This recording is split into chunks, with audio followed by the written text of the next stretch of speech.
Hello students, तो आज हम पढ़ेंगे नए सामाजिक आंदोलन से हमें क्या सीख मिलती है। ऐसे पिछले पीरियड्स में मैंने ये बता दिया है, लेकिन इतने डिटेल्स में नहीं हो पाया था।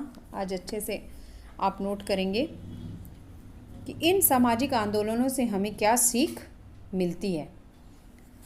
भारत में नए सामाजिक आंदोलन का उदय और विकास 1970 के दशक में आरंभ होता है।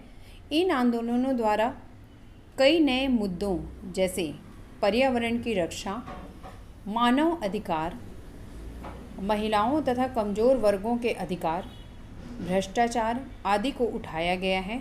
इन आंदोलन से हमें निम्न सीखें प्राप्त होती हैं। फर्स्ट, ये आंदोलन भारत की लोकतांत्रिक राजनीति को समझने में सहायक है।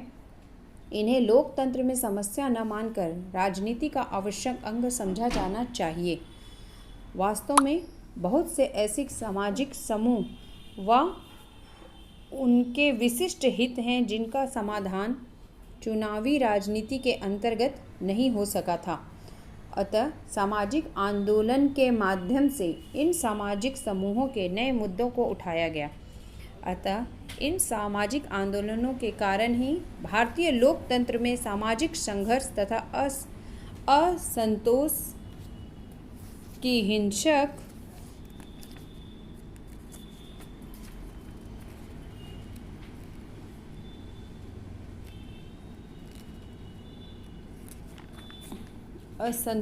हिंसक अभिव्यक्ति की संभावना को कम किया जा सका है।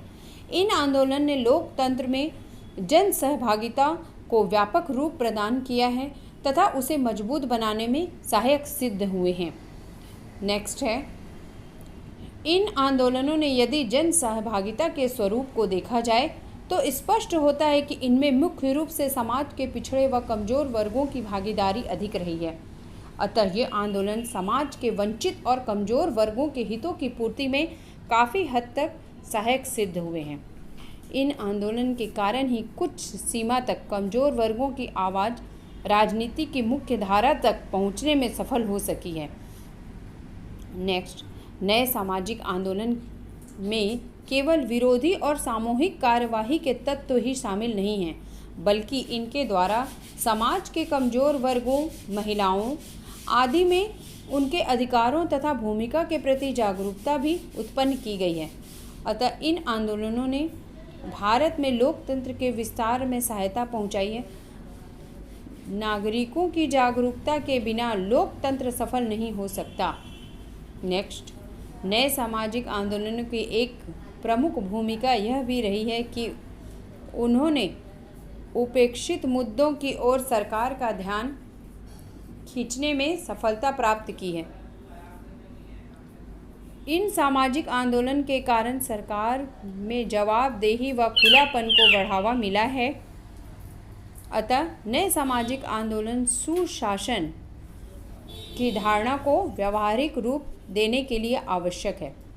वर्तमान समय में सरकार, बाजार तथा नागरिक समाज को लोक व्यवस्था का 3 स्तंभ माना गया है। तो स्टूडेंट्स ध्यान देंगे कि लोक व्यवस्था के 3 स्तंभ कौन हैं? सरकार, बाजार एवं नागरिक समाज। नए सामाजिक आंदोलन भारत में नागरिक समाज के विकास में सहायक हैं। नागरिक समाज का तात्पर्य उन सभी गैर सरकारी संगठनों व सामूहिक प्रयासों से है जो जनहित की पूर्ति का कार्य करते हैं। भारत में नागरिक समाज अभी बाल्यावस्था में है।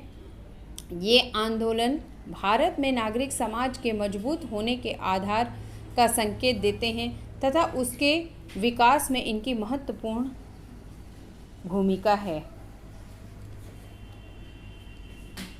इस संबंध में एक नया विकास यह देखने में आया है कि कतिपय सामाजिक आंदोलन ही राजनीतिक दल का रूप ग्रहण कर सकते हैं। उदाहरण के लिए अन्ना हजारे द्वारा जो भ्रष्टाचार विरोधी आंदोलन 2011 में चलाया गया था, वह आंदोलन अब एक राजनीतिक दल का रूप ग्रहण कर रहा है।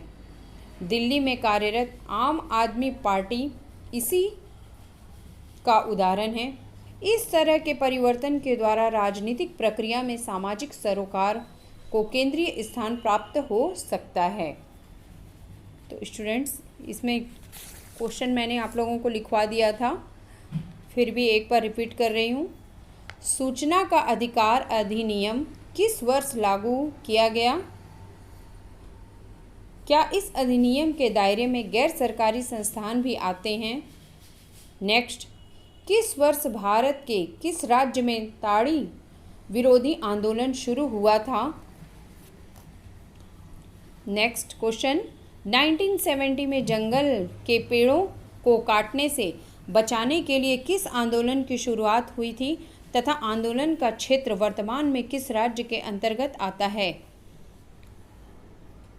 रेले गांव सिद्धि का क्या महत्व है? रेले गांव ताड़ी विरोधी आंदोलन कहाँ और क्यों चलाया गया? नेक्स्ट, भारतीय किसान यूनियन देश के किन क्षेत्रों में अधिक सक्रिय हैं?